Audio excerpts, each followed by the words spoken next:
Wait, you can't expose the truth! Come back! No! Breaking news, America.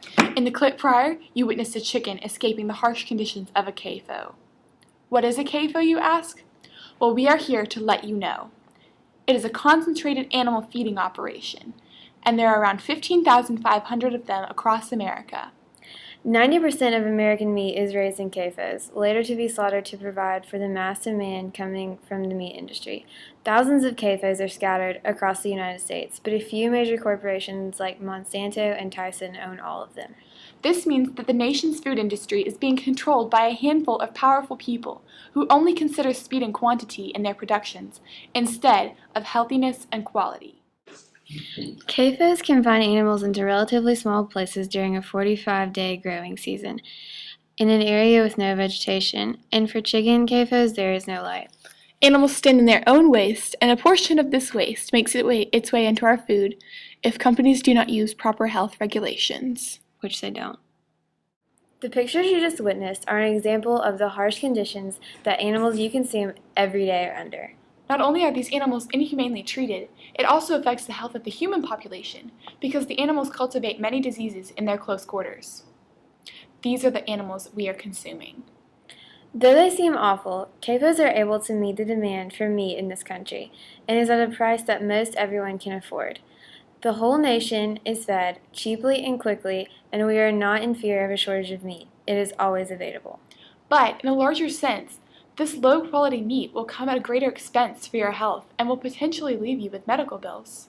Are you concerned? Well, we have solutions.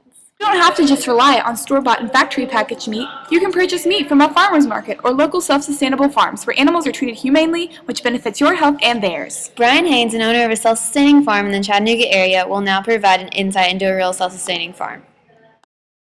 So, benefits of self-sustaining farming.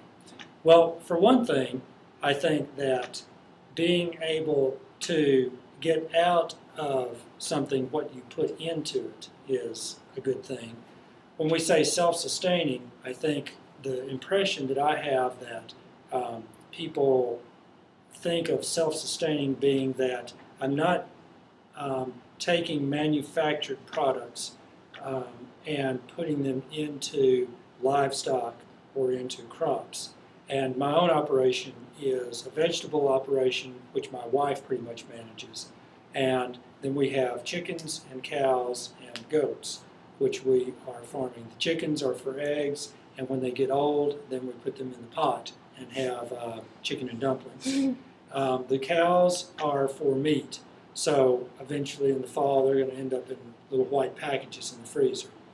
And the goats we mainly have for milk and also for meat, in which when we have too many goats, either we'll sell them to people who are interested or we ourselves will eat them. And so in our operation we have the animals are consuming things that have been grown on our own property. We also buy some feed from the feed store. So I'm not going to say that everything that goes into the animal comes off of our property. But I also know myself what goes into the animal. I read the label of the product, and we tend to try to purchase products that are non-medicated, that are not artificial in terms of their inputs. And as a result of that, I just feel like that we have a healthier animal, we have healthier crops, we don't have to worry about chemicals.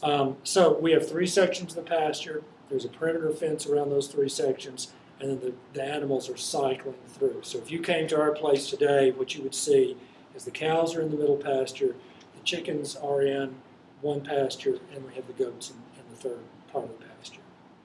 That's the way that things look there. Thanks, Mr. Haynes. It's clear that sustainable farming is the answer to the fight against CAFOs. Right, Chloe Chicken? That's right! Becoming a vegetarian is always an option too!